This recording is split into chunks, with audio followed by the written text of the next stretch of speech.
thing I would say is that senior days are always hard. They've always been hard for me, but I think today it's great to recognize 5 people that in their own way, in very different paths, have impacted our university and me in a lot of ways. So great to be able to celebrate them, and certainly after a really well-played second half.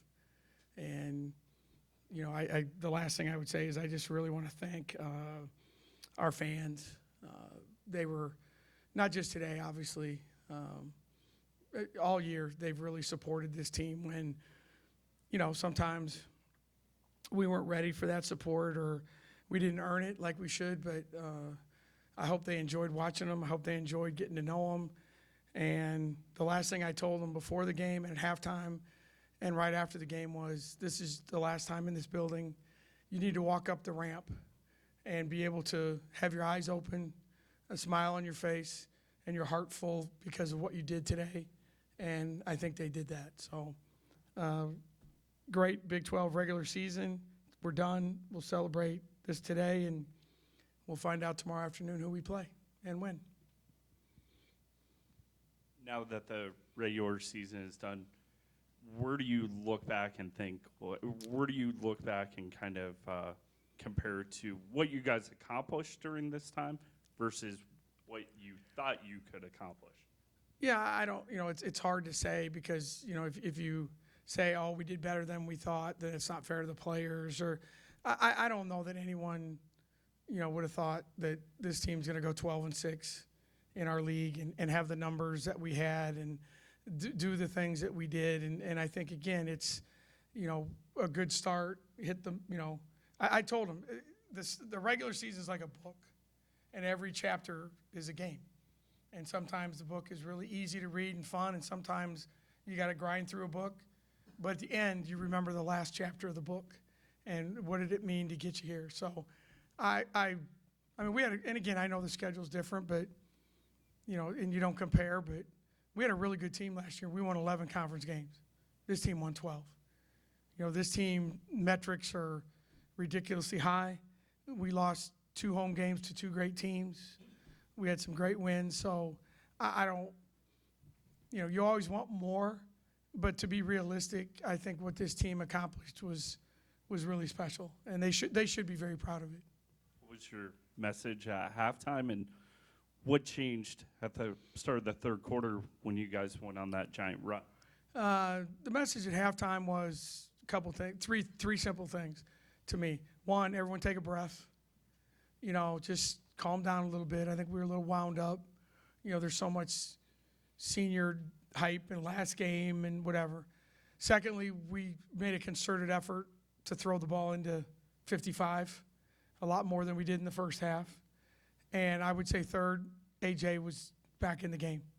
And she gave us a defensive presence. She gave us another ball handler. So those were the 3 things I thought that probably changed. And, you know, we got off to a really good start. I think scored 7 quick ones. They called timeout. But now the crowd's in the game, and our kids, I think, took a breath. And then we just went from there. And it was a great third quarter. One of the reminded me of like what happened at Houston in the second quarter, because they came at us really hard and made some shots that, you know, they hadn't made really all year, but that's a credit to them. But third quarter got us going. What kind of momentum do you feel like you guys have with what you accomplished over this final stretch and heading into the Big 12 tournament? You know, I think probably I'd like to say we have some, because I think we're playing pretty well. But obviously, it's a whole new world now, and every coach will say the same thing. And, you know, everyone's 0-0. And, I mean, you guys have been around me. When you go to tournaments, any tournament, the number to the left of you just tells you what color jersey you're wearing. I mean, because, you know, we've all been through this. And so I think I want them to enjoy this. We always do regular season, you know, preseason, non-conference, regular season, done. The conference tournament's 1 to 4 games, done. And hopefully you hear your name called on Selection Sunday, and that's separate too. So we've always done it that way, and I think we'll continue to do it that way. Coach, both Hannah and Audie said before you came in here that nobody believed in them, and now here they are today. What do you think about that? That's a pretty common thing for an athlete or coach to play that card. But I think in some regards, it's true. I mean, when you look at, especially with Emily missing and you're playing freshmen and, we lost 4 non-conference games. Our schedule was really hard. And I think, everyone kept thinking they just weren't as good as maybe that we could have been. And to their credit, they just kept, plugging away every single day.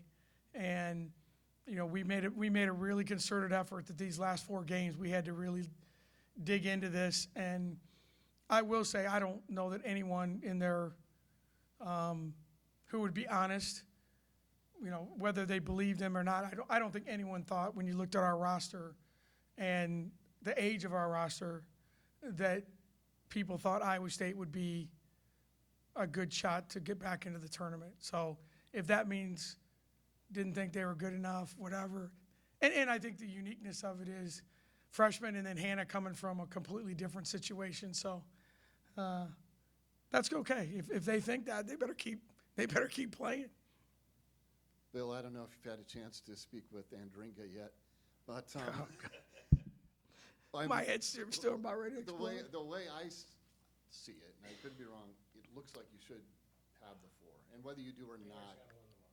What's that? I was told that if Baylor wins tomorrow, we're the 4. If Baylor loses tomorrow, we're the 5, is what I was told. Gotcha. I'm not saying that who told me that, but just you made a point to tell us about the 4-game thing, and for them to complete that 4-game stretch the way they did and put themselves in a position for that. What can you say about the mental toughness of the team and the togetherness of the team? no, I think it's not, for the grand scheme of things, it's not going to mean a lot to a lot of people. But that graphic that has weight tape on the wins is going to be hung at Sukup because it says something about what people can do if they put their mind to it. As you guys have heard me say ad nauseum, I think showing up is a skill, and I think finishing is a skill. And that's what we challenge them to do. So, yeah, it's a mini 4-game win streak, but it gave us a chance to have a double bye. It gave us a chance to hopefully put ourselves in the NCAA tournament.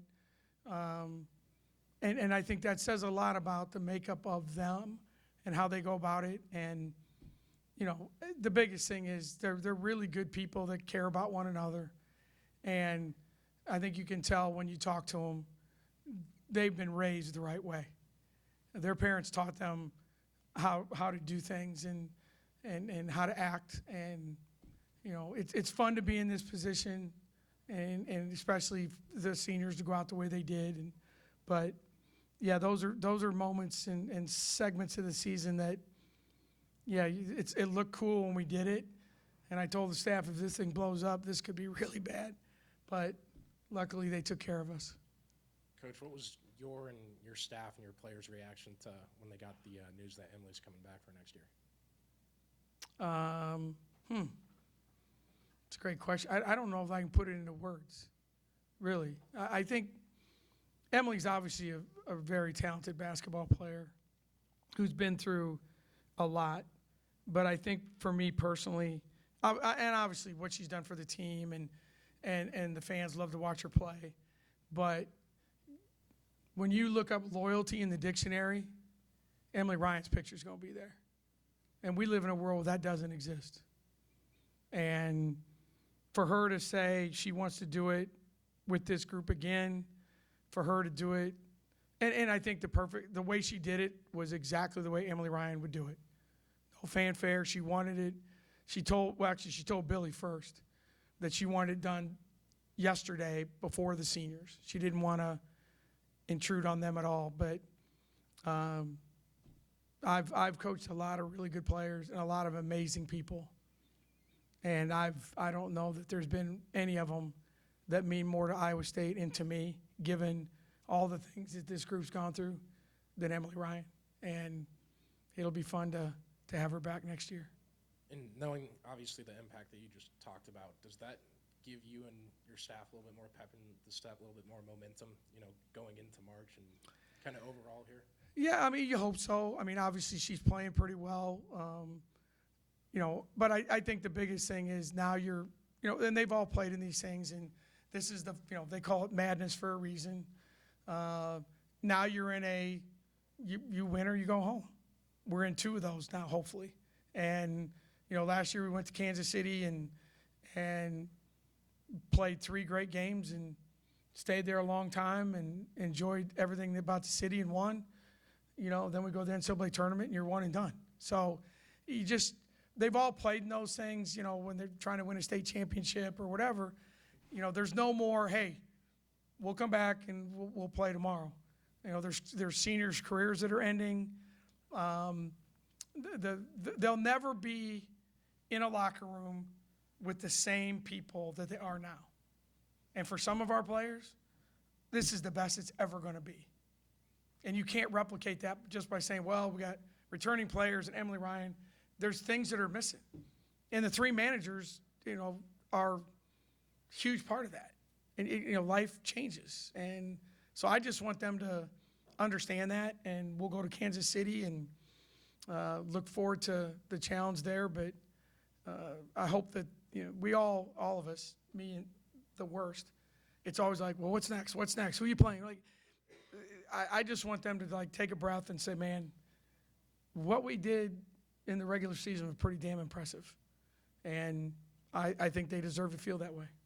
And Coach, I want to talk a little bit about Hannah's performance. Obviously, you saw in the first half she struggled to find her shot, but in the second half, you saw, especially in the third quarter, where she really started to find her shot. What kind of message was said, or just something that clicked for her to end the way she did at the last game at Hilton? There was a time she missed a shot in the third quarter that I think obviously she had a great look at it, and I think there was a foul. We got an offensive rebound, which was rare, but we got one, and I think we were shooting a free throw, and I looked at her, and she looked straight at me, and she said, "Next one, next one," and I'm like, so we ran the next 2 plays for her, and you gotta think that way if you're a shooter, man. You gotta think the next one's going in, and obviously, all of our kids have been through a lot. I think the mental and physical strain, or whatever word you want to put, has been greater on her than anyone, because she had 1 shot at this. I'm going to a Power 5 school, like she said in the video, and no one thought I could do it. And, you're out there, you're enjoying it, but it's a one-time deal.